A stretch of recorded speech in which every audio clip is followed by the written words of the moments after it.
আজকে আমরা একটা দারুণ বিষয় নিয়ে কথা বলবো, the ghost in the machine. মানে কেন আমাদের অতীত প্রায়ই আমাদের বর্তমানকে নিয়ন্ত্রণ করে। এটা কিন্তু শুধু পুরনো স্মৃতি মনে করা নয়, বরং আমাদের অতীত কিভাবে একদম সক্রিয়ভাবে আমাদের আজকের সিদ্ধান্তগুলোকে প্রভাবিত করে, সেটাই হলো আসল ব্যাপার। আচ্ছা, কখনো কি এমনটা মনে হয়েছে যে নিজের ওপর ঠিক নিয়ন্ত্রণটা নেই, যেন ভেতর থেকে অন্য কোনো একটা শক্তি সবকিছু চালাচ্ছে? ভাবুন তো এমন একটা মুহূর্তের কথা, যখন নিজের কোনো একটা কাজে নিজেই অবাক হয়ে যেতে হয়েছে। হয়তো খুব ছোট একটা কথায় অসম্ভব রেগে যাওয়া বা কোনো দারুণ সুযোগ সামনে পেয়েও পিছিয়ে আসা। পরে মনে হয়, আরে আমি এটা কেন করলাম? এই যে অপ্রত্যাশিত সব প্রতিক্রিয়া, এগুলো আসলে আসে কোথা থেকে? এর পেছনেই হয়তো কাজ করছে সেই অদৃশ্য শক্তিটা, যাকে আমরা বলছি গোস্ট ইন দ্য মেশিন। এটা আর কিছুই না, এটা হলো আমাদের অতীতের একটা ছায়া, যা আমাদের অজান্তেই আমাদের বর্তমানের সব আচরণকে নিয়ন্ত্রণ করে চলেছে। তো চলুন আমাদের প্রথম পর্বে এই অদৃশ্য পুতুল নাচিয়েকে নিয়ে একটু কথা বলি। কিভাবে আমাদের অতীত একজন আড়ালের চালক হয়ে ওঠে, সেটাই একটু খতিয়ে দেখা যাক। কিন্তু প্রশ্ন হলো, এই যে ঘোস্ট বা অদৃশ্য চালকের কথা আমরা বলছি, এর জন্মটা হয় কিভাবে? আমাদের দ্বিতীয় পর্বে আমরা দেখব কিভাবে স্মৃতি তৈরি হয় আর সেটা আমাদের মনের এত গভীরে ছাপ ফেলে যায়। মনোবিজ্ঞানে এর একটা দারুণ নাম আছে, একে বলা হয় ইমোশনাল স্কিমা। জিনিসটা কি? খুব সহজ করে বললে, এটা হলো আমাদের মনের ভেতরে লেখা একটা স্ক্রিপ্ট। অতীতের কোনো বড়সড় ঘটনা থেকে তৈরি হওয়া একটা নিয়ম, যা আমাদের অবচেতন মনে গেঁথে থাকে আর আমাদের ভবিষ্যতের সব প্রতিক্রিয়াকে পথ দেখায়। সত্যি বলতে, এটাই হলো আমাদের সেই গোস্ট। এই গোস্ট বা স্কিমা তৈরি হওয়ার পেছনে মূলত 4টে ধাপ থাকে।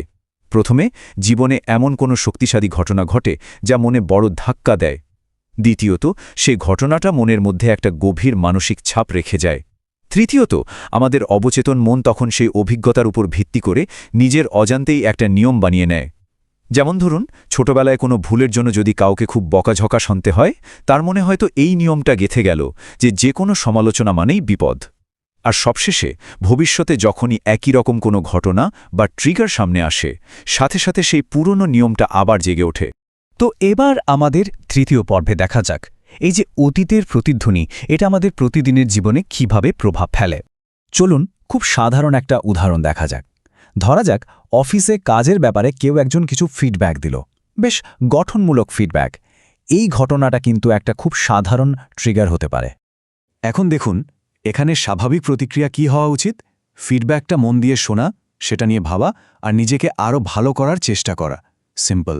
কিন্তু ভেতরের ঘোস্ট যদি জেগে ওঠে, তখন কি হবে? তখন হয়তো মনে হবে, আরে আমাকে ব্যক্তিগতভাবে আক্রমণ করা হচ্ছে। আর সাথে সাথেই আত্মরক্ষামূলক হয়ে ওঠা বা হয়তো একেবারে চুপ করে যাওয়া।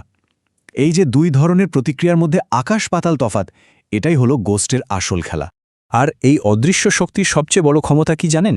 এটা যে অদৃশ্য, মানে যেহেতু এই সব প্রতিক্রিয়াগুলো আমাদের অবচেতন মন থেকে আসে, আমাদের কাছে এগুলোকেই তখন 100% স্বাভাবিক আর যুক্তিসঙ্গত মনে হয়। মনে হয় যেন এটাই তো হওয়ার কথা ছিল। তাহলে কি এর থেকে বেরোনোর কোনো উপায় নেই? অবশ্যই আছে। আমাদের চতুর্থ পর্বে আমরা ঠিক এটাই দেখব, কিভাবে পরিষ্কারভাবে দেখতে শেখা যায় আর এই চক্রটা ভাঙা যায়। তো প্রশ্নটা হলো, এই যে অদৃশ্য শক্তি, এটাকে দেখার জন্য আলোটা জ্বালানো যাবে কিভাবে? কিভাবে একে চেনা সম্ভব? এই ঘোস্ট খুঁজে বের করার প্রথম ধাপটাই হল সচেতনতা, মানে একটু খেয়াল করা। প্রথমে নিজের প্রতিক্রিয়ার ধরনটা বা প্যাটার্নটা লক্ষ্য করতে হবে। এরপর খুঁজে বের করতে হবে ট্রিগারটা, ঠিক কোন কথাটা বা কোন ঘটনাটা এই প্রতিক্রিয়াটাকে উস্কে দিচ্ছে। তৃতীয়ত, নিজের অনুভূতিটাকে একটা নাম দিতে হবে। এটা কি রাগ, ভয় নাকি অপমানবোধ? আর সবচেয়ে জরুরি যে কাজটা, তা হলো প্রতিক্রিয়া দেখানোর ঠিক আগের মুহূর্তে জাস্ট 1 সেকেন্ডের জন্য থামা। এই ছোট্ট একটা বিরতি, এটাই কিন্তু নিয়ন্ত্রণের সুযোগটা করে দেয়। আর এবার আমাদের শেষ পর্বে আমরা দেখব কিভাবে নিজের বর্তমানের গল্পটা নতুন করে লেখা যেতে পারে। তবে এখানে একটা খুব জরুরি কথা আছে, আমাদের লক্ষ্য কিন্তু এই গোস্টটাকে তাড়িয়ে দেওয়া বা অতীতকে পুরোপুরি মুছে ফেলা নয়। সত্যি বলতে ওটা সম্ভাবনা আর তার কোনো দরকারও নেই। আসল কাজটা হলো এর গলার আওয়াজটা চেনা, যাতে যখনই ওটা কথা বলে উঠবে আমরা বুঝতে পারি আর সচেতনভাবে সিদ্ধান্ত নিতে পারি যে গাড়ির স্টিয়ারিংটা ওর হাতে দেওয়া হবে না। মানে ওর অস্তিত্বকে মেনে নিতে হবে, কিন্তু জীবনের চালকের আসনে ওকে বসতে দেওয়া যাবে না।